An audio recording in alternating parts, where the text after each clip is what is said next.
kitaaba kana dubbisuu irraa barreessuu laaftu jee gartee kanuma barreessu jira. Waa'ee kanarraa maal jettamee Kitaaba barreessuutu irra salphaa jeetii yaadaan. kitaabni waan Oromootis seenaa Oromootis waan adda addaa ni jira. Maalii fi xiyyeeffannaa kee gama gartee kan Islaamaa kanarra goote. Qabxiin sun immoo namoota wajjin hariiroo itti qabnu keessatti waan nu fayyadu baay'inaan kaasu jechuudha.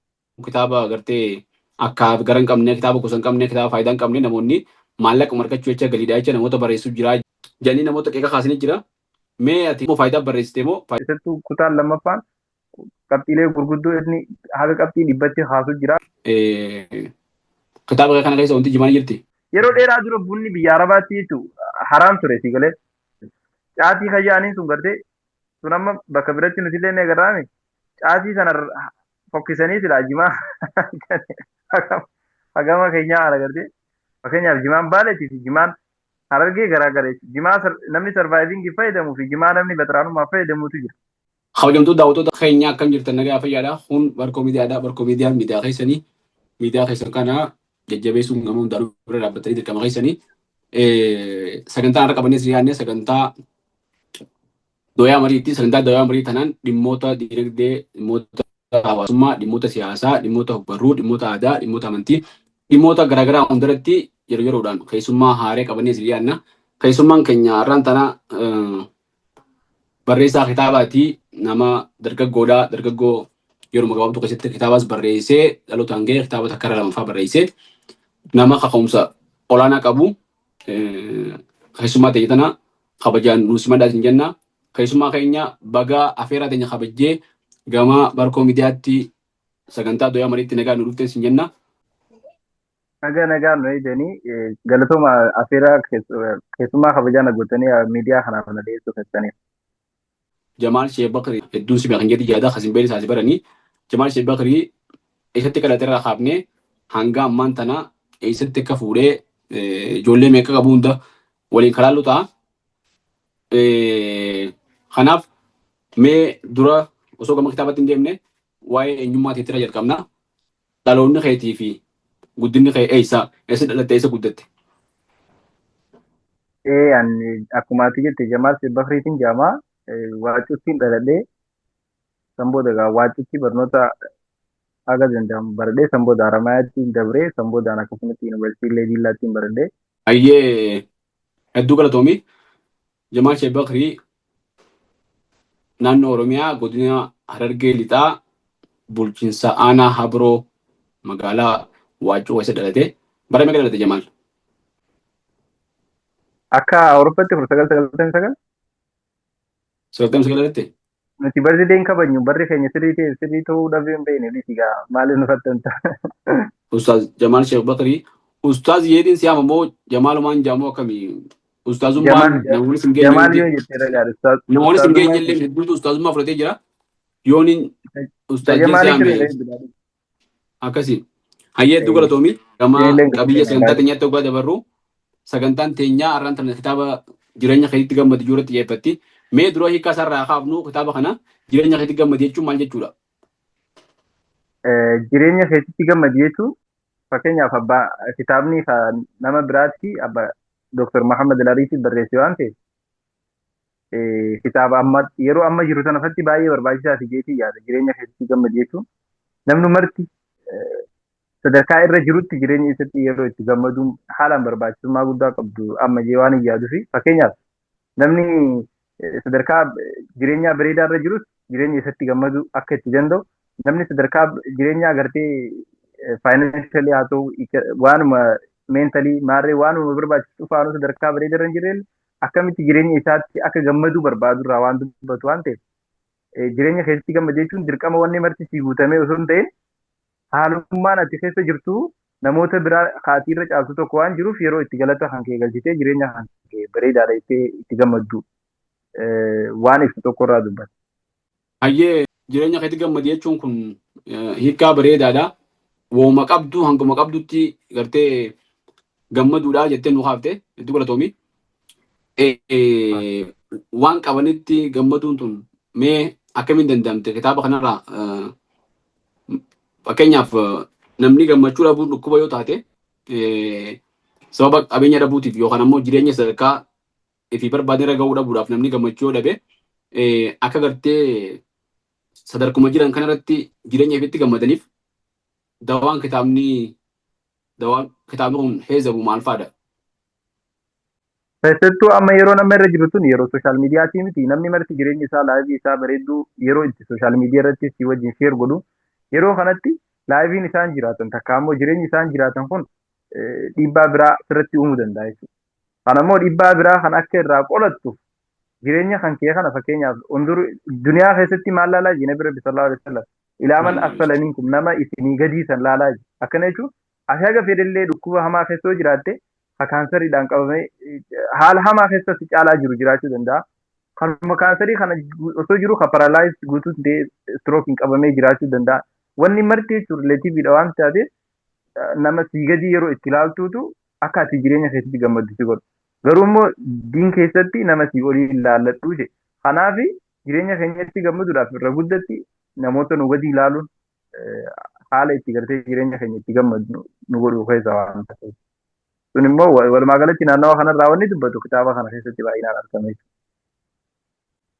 Hayyee hedduu godhatami mee waa'ee kitaabaan kana yoo jenne kitaaba kana barreessuuf wantoota si kakaasee hogbarruu Oromoo keessatti keessaabuu gama Islaamaatiinis taatu dabree hanga ammaa fakkeenyaaf hogbarruu guu jennu madda gartee hogbarruu keessaa wanti bu'uuraa kitaabni jiru akka nama Islaamaa tokkotti kitaaba Qur'aaniiti.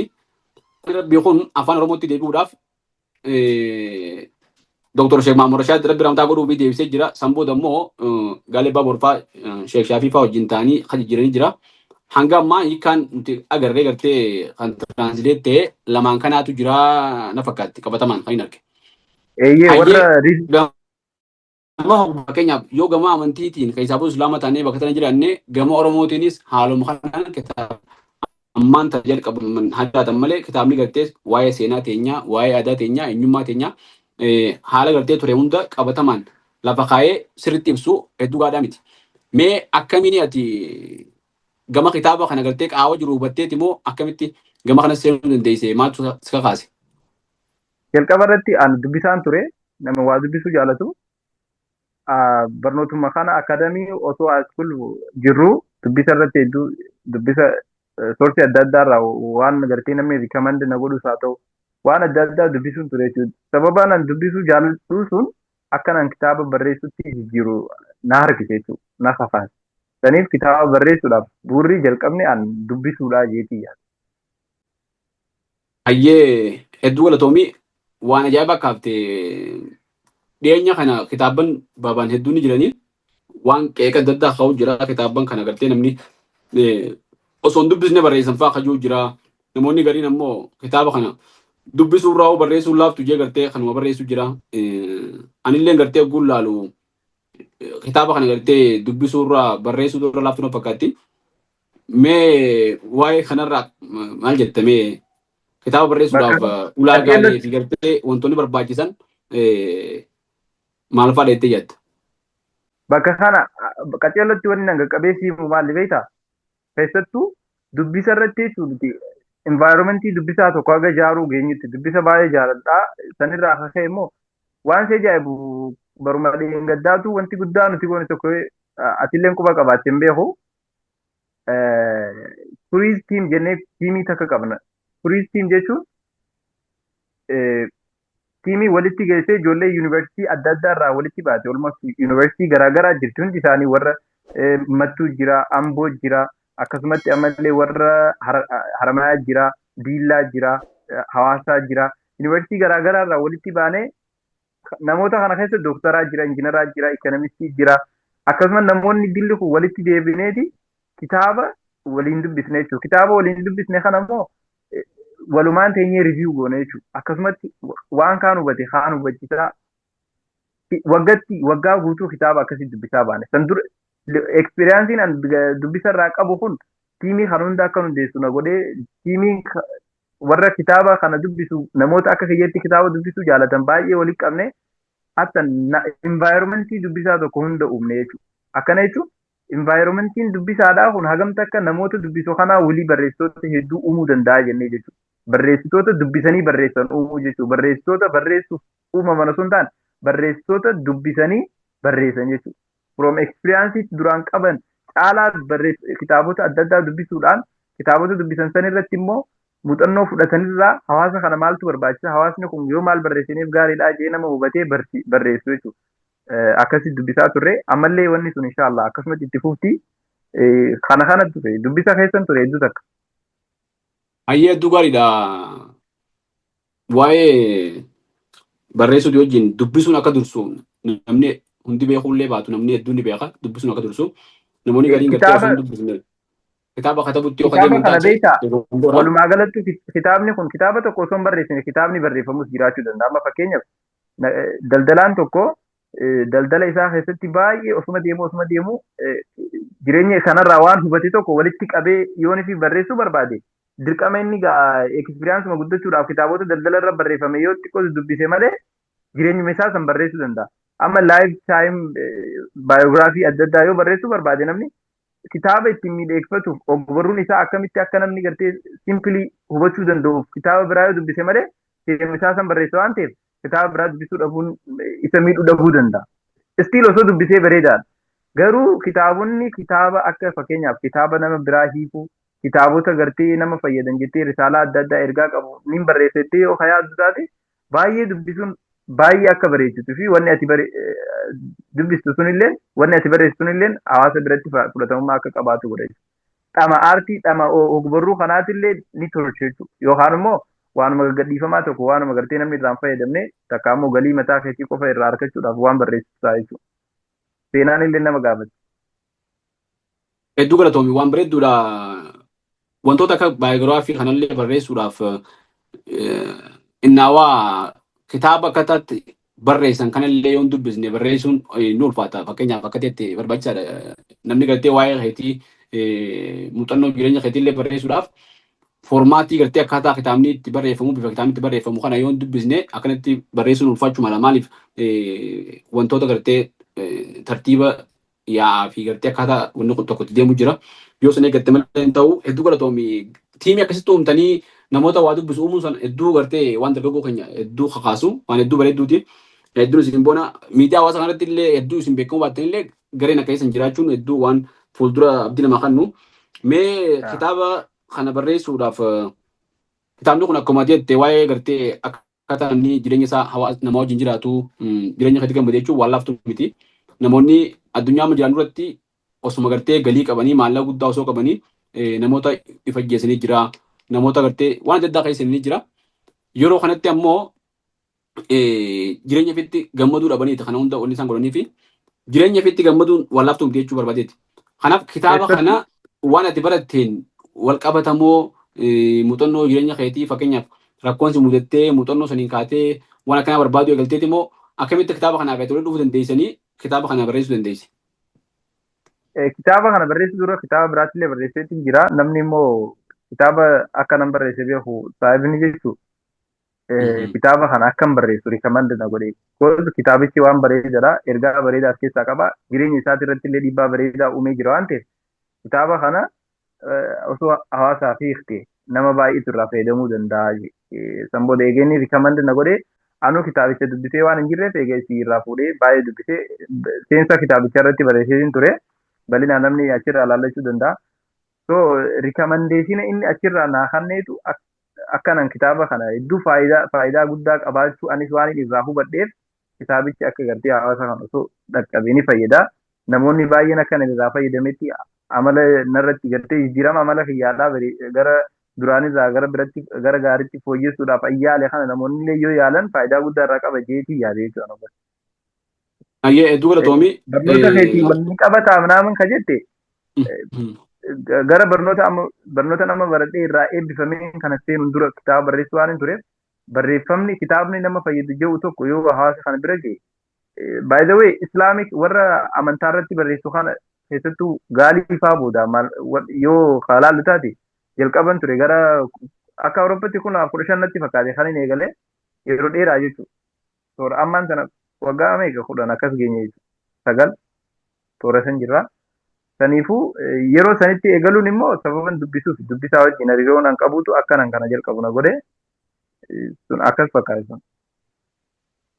Kitaaba dubbisu barreessuudhaaf warra duraatiin ture jette warra duraa kitaaba gaafa san osoo gartee amata kudha toora amata kudhanii ta'a amata kudhanii jette. Yaa waggaa 10 gaa'e. Osoo jarri keenya kun hedduun katabuun eegalii jette. Yaa barreeffamni akka amma garuma keenya garuma biraa kanattu akka amma kitaabni amma barreeffamu eegale kana dura jechuun yeroo dheertudha almost waggaa 10 gaa gaafa si eegalee kun immoo sababan dubbisuuf natti fakkaate haalli naan barreeffamitti dhufuuf iyyaa baay'inaan.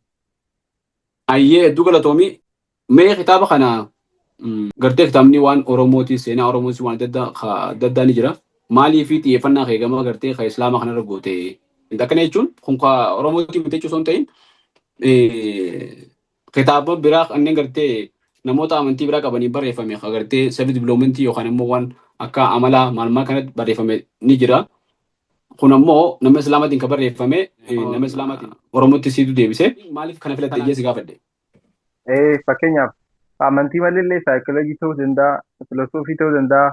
Kanarraa akkanatti fakkaatutti akkasumaan guddina fayyaatti wajjin wal qabatanatti fakkaate. Maali jalqabumarraa maatiinis amantii irratti waan nu guddisaniif jecha amantii wajjin hariiroon nuti qabnu karma gara amantii barreessuu irratti akka na gore na godhu sanumaatu akkas na godhudha. Hayyee hedduu galatoomii mee qabiyyeen kitaaba kanaa boqonnaa meeqa qaba kitaabni kun? Mata dureen isaa gartee gurguddaan boqonnaa meeqa qaba? Kitaabni walumaa galattu gara peejii 500 qaba waan ta'eef afaan Oromootti peejii 500 kitaaba tokko irratti barreessuun ulfaataa waan ta'eef bakka lamatti qoodee kutaa tokkoffaa fi lammaffaa godhee kutaa tokkoffaa fi lammaffaa irratti keessattuu kutaan lammaffaan hariiroo namoota wajjin yeroo itti jiraatu wantoota godhuu qabdu. San irratti hundaa'aa haalaan amma peejii gara 250 olii lameenuu jechuuf keessaa qaba. Kitaaba lameenuu waama kan irratti dubbataa keessattuu kutaan lammaffaan qabxiilee gurguddoo inni haga qabxii 100 haasuu jira. Qabxiin sun immoo namoota wajjin hariiroo itti qabnu keessatti waan nu fayyadu baay'inaan kaasu jechuudha.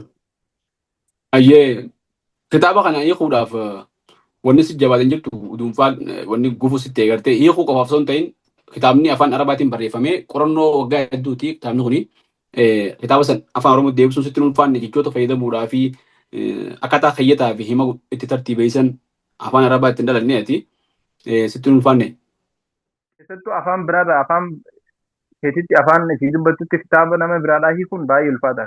Kitaaba barreessuutu irra salphaa jeetii yaadaan. Kos gaafa barreessitu yaadota kan keetii wanni ati walitti qabdee barreeffamatti jijjiirtu gaafa barreessitu waan dubbistee irraa hubattu tokko lafa keessu garuu gaafa kitaaba namaa dubbistee hiiktu yaadota inni afaan isaatiin dubbate san afaan keetirraa dhabuu dandeessa. Wanni inni dubbate sun jechoonni ati ittiin ibsuu barbaaddu sirraa hanqasuu danda'a. Kun si rakkisuu danda'a.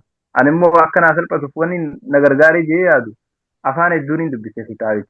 Afaan jalqaba irratti afaan Ingiliffaatiin hin dubbisee afaan Ingiliffaatiin barraa'ee san dubbiseetiin daranuu immoo ammas afaan Arabaatiin illee harkadhee dubbisee afaan Amaaraatiin illee harkadhee dubbisee gaafan kana hunda gaafan hiikummoo kitaabota kana sadiinuu bakka takkaa kaatiin fayyadamaa jechuudha.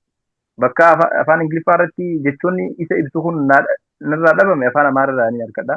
Gaafa jechoota isa ibsu afaan Amaararraa dhabe immoo afaan Arabiirraa ni harkadha. So afaan garaagaraatiin dubbisuun kiyyeessuun baay'ee na fayyade jechuudha yaada. Akka naa salphatu. Hedduu gaariidha. Kanaaf si laaffate jechuudha. Kitaabni kee kan jalqaba maxxansite yeroo hangam taasise fudhate barreessite waa hunda xumurtee maxxansuudhaaf yeroo hangam taasise fudhate. Waan yoo guddate oguma tokko natti fudhate. Waggaa tokko si fudhate haa dura qalama daa'oo. Kun barreesse kun ka tokkoffaa san hiikuudhaaf jechuun kitaaba dubbisuu fi hiikuu jidduu waggaa lamaa ni gaafun. Garuu kaboodaa kana fa'aa eegas maxxanee waggaa 3 booda tureetiin maxxanse jechuudha. Kutaa lamaffaa kana jechuudha. Waliigala kitaabuma kana jidduu hariiroon an ture waggaa 5 jechuudha. Waggaa 5 kanuma fixee jechuudha. Hedduu bareeda. yaada hau jira kitaaba namoonni barreessuun kitaaba agartee akka gara hin qabne kitaaba gosa hin qabne kitaaba faayidaa hin qabne namoonni maallaqa markachuu jecha galiidhaa jecha namoota barreessuu jira jee namoota qeequu jira tokko tokko sooshaal miidiyaa ni agarra. Kitaaba barreessuun heddummaatti maallaqa jecha barreessanii namni dubbisuus hin jiru. Janii namoota qeeqa kaasanii jira. Mee ati kitaaba kanarraa faayidaan harkattee yookaan immoo faayidaa barreessitee moo faayidaa dhuunfaa guus hin jiru faayidaa gama maallaqaatiin jechuudha yookaan immoo beekamtiillee dabali. Kanaaf barreessitee moo dhuguma uummanni gartee dubbisanii irraa fayyadaman jetteeti barreessite. Qeeqa akkanaa yaada duraa kan pozitiivlii fudhachuudhaaf jechuun industirii barreessuu kana keessatti literaachiruma kana keessatti jechuun ogbarruu kana keessatti wanni haa barreeffamu jechuun heddumminni barreeffamichaa kwaalitii waan barruudhaa kana gad xiqqeessullee garuu kana keessa hawaasni bareedaa filatee dandeettiin dubbisuu isaatillee yeroon sun yeroo dijitaal eeraa jirra waan ta'eef waan isa barbaachisu tokko keessaa filatee waan kwaalitii qabu dhaadheessee sila hawaasichi dubbisuun hedduu tokko isa barbaachisa. Amma fakkeenyaaf gaafuma jalqabaan isin jiru waggootuma gara kudhan gaafa jalqabaa san gaafa nama eegalu kana isin jiru olmost waggaa 10 dura yaaddee namni barreessu kitaabni ati barreessite sunu dubbifamuudhaaf hin beeku namni maal dubbisarra waan dhaggeeffatu kanarratti xiyyeeffannoo kanneen jedhu. Amma garuu kitaabni barreeffamillee yoo hedduu taate bakka namni dubbisunillee kitaaba barreeffame kana jala lakkaa kitaabni ni dubbifama. Hatta namnummaan barreessuufuu dubbisu uumamuu danda'a jechuudha. Pozitiivlii ilaaluudhaaf. Yaadichi ati namni barreessuun qaceellumatti silaa itti xiyyeeffatee waan barbaachisu tokko barreessee bareedadha. Amma namni galiifillee barreessuu danda'a. Dhuunfarratti ati kitaabicharraa maal argatte kanaan jette ana kitaabicharraa waan argadhe caalaa kitaabicha ittiin miidhame yoo inni ittiin jeerra bareeda. Koosgaa ati hagamta namni illee irraan fayyadamaa waan hubadhuu fi keessattuu kitaaba kutaa lammaffaa kana wanni akkan itti fufu na godhe yaadota namni naa kanne xumura irratti yaada kitaaba kana eega dubbisanii naa kannaa jee barreesse. Nama tokko jira gujjaa kan hin dubbise naan jee jira amma kara kombolchaa kana nama hedduu akkasii barreessee naa. So wanni ati irraa hubadhu wanni irraa hubadhe kitaaba kana kutaa lammaffaa almost waggaa 3 an ture san keessa teekistii waggaa 3ffaa gara dhumaa jechuun baruma dheengaddaa kanaa jechuudha. Naa seenaa turte namni yeroo dubbisarraa soofti koppillee gadhiisee ture waan ta'eef namni baay'ee dubbise kutaa lammaffaa itti nuufuuf waan ni jiru daranuu akka kaka'umsa guddaa harkadhee kutaa lammaffaallee barreessutu na kakaase jechuudha. Kitaabichi faayidaa guddaa nama hedduudhaaf waan uumeef namni hedduun kitaabicharraa waan fayyadaman anis karatti dhaabuun immoo natti hin tolle akkasittiin xumuree jechuudha. Malee faayidaa dhuunfaa das harkatteetti himte jechuudha baasitti baaftee guddoo jechuudha. Yoo osoo namni faayidaa argachuudhaaf galii argachuudhaaf kitaaba barreessee hoo maali rakkoon qaba jettee ni yaadda galuma argachuuf itti yaade. Ani amma pozitiivlii yooniin fudhadheera naa gaari neegatiivlii fakkeenyaaf amma dirree aartii ogbarruu kanaatillee balleessu taatii wanni ogummaan kun ogummaa kabajaa qabu ogummaa guddaadha. Ogummaa namni jajjabaan garuu wanni namni barreessu kun jireenya namaanii jireenya kiyya jijjiira jee abbaan itti yaade yoo irraa jijjiire jechuudha maal godhuu dandeenya dhorguu hin dandeenya. Faayidaadhaaf jecha kitaaba barreessuun yoo faayidaa jecha barreessanillee rakkoo waan qabu miti jechuudha. I think so. Haalli mijatee fi faayidaa irraa harkatee yoo barreesse haa. Amma yeroon ittiin beektaa yeroo akka duraanitii miti. Fakkeenyaaf namni waan elektirooniksii wajjin wal qabatu barreessuu danda'a. Waan barnoota wajjin wal qabatu barreessuu danda'a. Karaa itti gartee maallaqa itti harkadha jee yoo haalaataan inni irra jiru. Fakkeenyaaf fooreksiif barreessuu danda'a. Dijitaal maarketingiidhaaf barreessuu danda'a. Karaa maallaqa itti fidu yoo haalli mijateef yoo barreesse.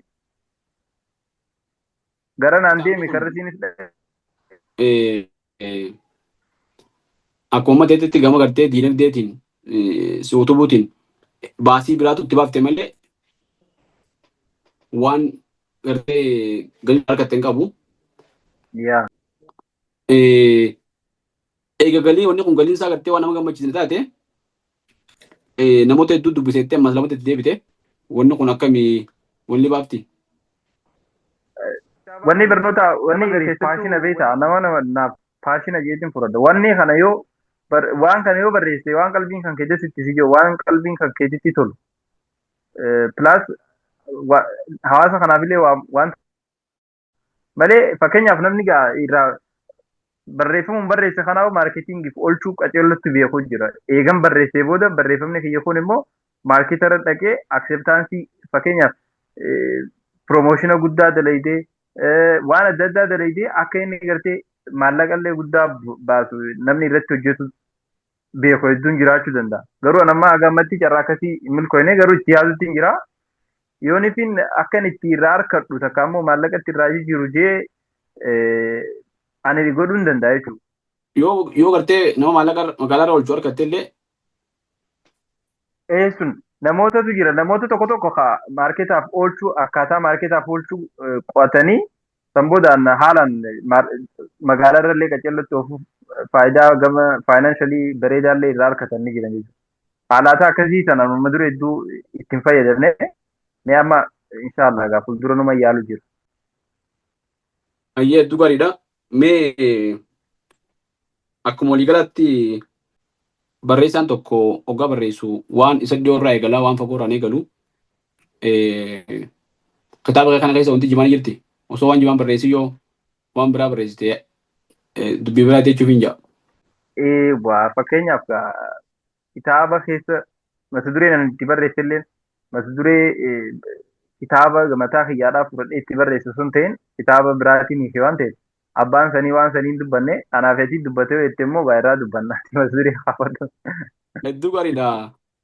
Waan jimaa hayyee yoo abbaan kitaaballee dubbachuu baate gaafa kitaaba kana barreessitu ati nama jimaa qabu natti hin fakkaattu. Gaafa kitaaba kana barreessuus taatu san duraas taatu san boodaas jimaa qamaati moo akkamii jimaa irratti namni jimaa qamu yeroo hedduu namoonni waa barreessan kun namoota gartee naannoo jimaa hin jiretti illee kadhatan illee hedduun nama jimaa fa'aa fayyadamu namni waa barreessu yeroo hedduu haa garu. Kanaafis gaafadhee.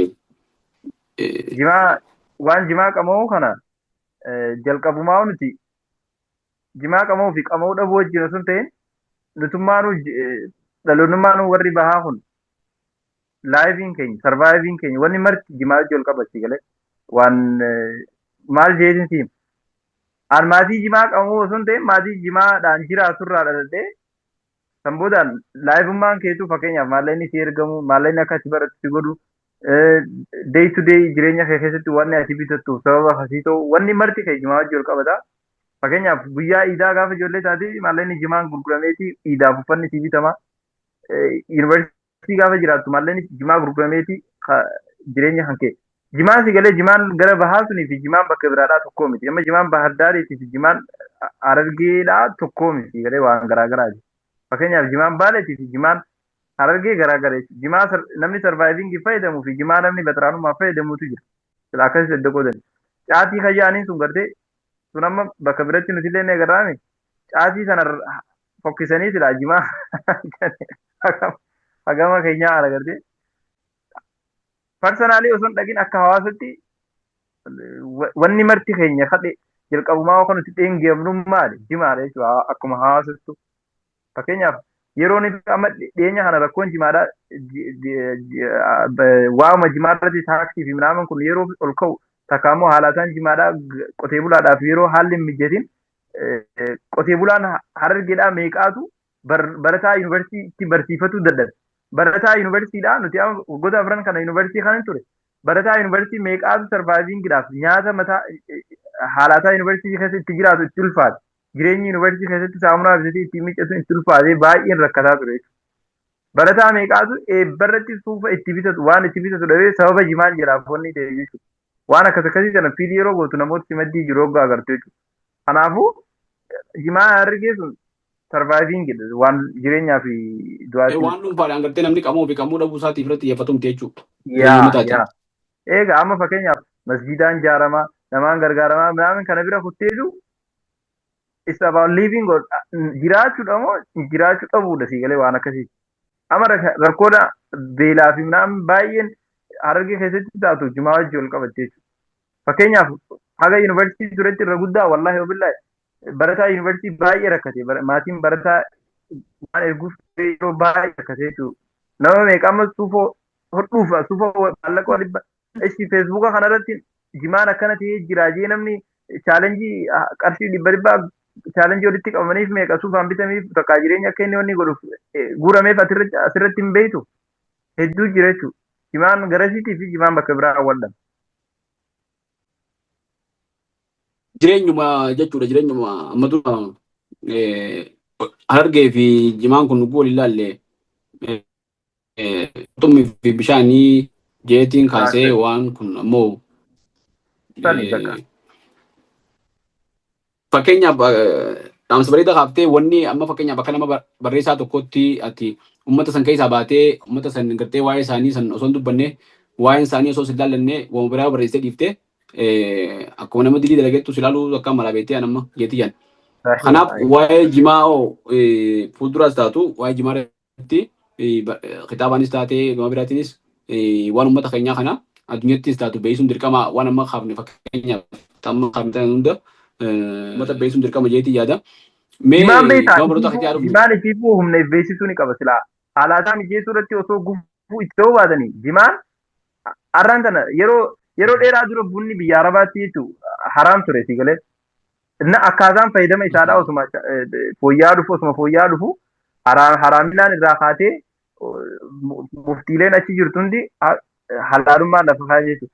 Akkaataan fayyadama isaati malee jimaan waan intarnaashinarii biyya alaatti ergamee waan gartee haalaataan isaadhaa osoo mijaa'ee fi waan ganda keessaa haraan isii halaali immoo gaarii immoo fokkotaadhaaf itti wal rakkisanii jimaan.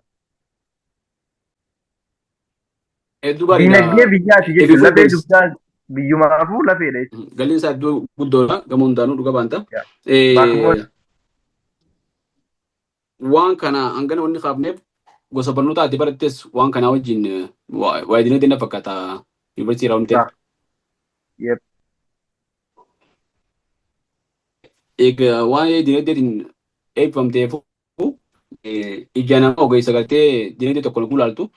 Oomisha qonnaa ija nama dinagdee barateetiin akka dinagdeetti oomishni addunyaa tun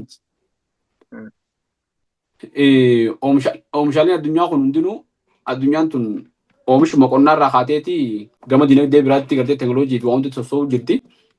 Oomisha qonnaa waan ta'eef jimaa kana irratti duulammoo moo oomisha islaamaa waan ta'eef immoo moo oomisha uummata gama baa kana waan ta'eef immoo moo oomisha uummata gama gartee siyaasaa fi dinagdeetiin uummata laafaatti waan ta'eef xiyyeeffatame immoo oomisha qonnaa waan ta'eef jimaa kana irratti duulammoo moo oomisha islaamaa waan ta'eef immoo moo oomisha uummata gama baa kana waan ta'eef immoo moo oomisha uummata gama gartee siyaasaa fi dinagdeetiin uummata laafaatti waan ta'eef xiyyeeffatame immoo moo sirnoota dabran keessatti fakkeenyaaf gaafa Imaam Muhammad jimaa hoggaan gartee gama kaabaa kana qabadde jimaan dhaabaa jee waan dubbatee jira. Mataskaana masjid jijjiireetiin dachii sana jimaa dhaabaa jee jeniiti arafaqiin faan barreessanii jiranii kitaaba Futuwal Habashaa keessa jira. Waan sanirraa kaaniiti immoo maaliif jibbansi kunii fi duulli kun deema jimaa kanarratti akka nama dinagdee baratee tokkotti ilaaltu. Waan kanaan jimaatu dinagdee hawaasa laafaatti natti fakkaate. Hawaasa keenya santu fakkeenyaaf daldalaan hawaasa sanii karaa more professional ta'e karaa fakkeenyaaf amma waan lallaafaa dalaguu haa ta'u bifa namni dhuguun haa ta'u jechuun waan kanarratti investii guddaa godhuu qabati galee biyyuma keessattuu wanni fakkeenyaaf juusatti yoo jijjiiruu danda'a. Fakkeenyaaf waanuma kanaatti yoo jijjiiruu danda'ame maal rakkoo qabu? Hawaasichi laafurraa jechuudha. Dinagdeen hawaasa kanaatti hawaasichi bifa gartee addunyaadhaaf itti dhiyeessuu danda'u, sapilaayin isaadhaa addunyaaf akka ga'uu danda'utti ekspoortii illee gisee godhu gartee keemikaalota adda addaa itti dabalee haala gartee enerjiif illee haa ta'u, fakkeenyaaf meedisiiniif illee haa ta'u, waan garaagaraati dinagdee jabduu tokko biyya tanaaf godhuu danda'a hawaasichi. Abbaan jechuun pooseshiin akka qabu eega uummata san ta'e anama laafina hawaasichaatiif jecha komiin dillo kun irratti dhufa jee yoo ni yaade irra gaariidha. Oomishuma abbaan bira laafee xiyyeeffatamee oomishni kun argette jechuudha. Kabiiriin jabaan firan dhabu laafaan firan qabu. Laafaan firan qabu. Laafinarraa. Kanaafuu akka uummataatti hawaasni keenyaa maal godhuu qaba? Akka nama gartee miidiyaa irra jiru nuti nama miidiyaa gartee nama uummata kanaaf uummanni kun osoo hin baratin nu barsiisanii jimaa gurguranii nu barsiisanii akka nama uummata kana keessaa barateetti gama oomisha isaanii fi jiru jireenya isaanii kana gartee addunyaattis beeksisuutiin mootummaas beeksisuutiin ammoo sagalees taanee fi cunqurfama irra deemuu fi rooroo irra deemtu irra deebisuu irratti maaltu irraa eegamettee yaadda? Wallahi waan jimaa kana qaamni dhimmi ilaallatu qaceellotti silaa itti yaadee akka hawaasatti waan fooyyessuu qabu fooyyesse humnatii yaa oli jechuun yaada itti kannatu biyyarraa oli waan guddoo takka fakkeenyaaf personally yaadni an kannu gahaadha jee waan inni ijaan daldalaan akka daldalatti beekaan akka beekatti barataan akka baratatti waan tokko gartee yoo fakkeenyaaf uummanni kun hawaasni kun jireenya isaanii fakkeenyaaf halaal ta'ee fi haraam ta'e osoo hin ta'in wanti kun yoo kabaju taate takka mootummaan harka keessaa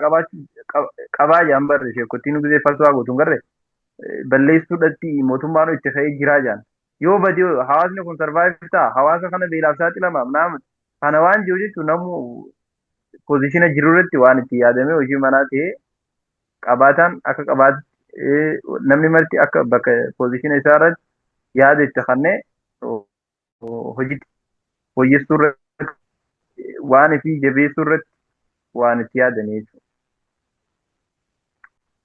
Hedduu gaariidha kun dirqama gama keenyaan nurra jiru waan itti yaadu qabnu qaamni gartee waan kanaaf xiyyeeffannaa kanneen qaamni ilaalu hundi itti yaadu qaba. Dhumarratti akka barreessaa kitaaba tokkotti kitaaba ka'ee hawaasa biraan ga'uudhaaf qophooytee kan jirtu amma kalamadaa jechuudha. Kutaa lammaffaa qophooytee deemu jirta. Kitaaba san akkamitti nama biraan ga'uudhaaf uummata biraan ga'uuf deemta immoo mee karaaleen itti uummata biraan geessu kan fa'aadha. Yeroo noo yoomi? Jalqaba irratti egaa maxxane amma maxxanfamee lafa taa'u jiraate ji'a akkas ga'ee jira. Duraan pilaatfoormii tiktaak irratti eebbisiisuudhaaf yaadan qabaachuu ture. Sababoota tokko tokko foonni sun haga ammaa milkaa'inee ammallee garuu abdiin murre achuma irratti eebbiseen san boodaan immoo salphumatti akka hawaasa keessa raabsamu haala takka takka mijeessuutti jira.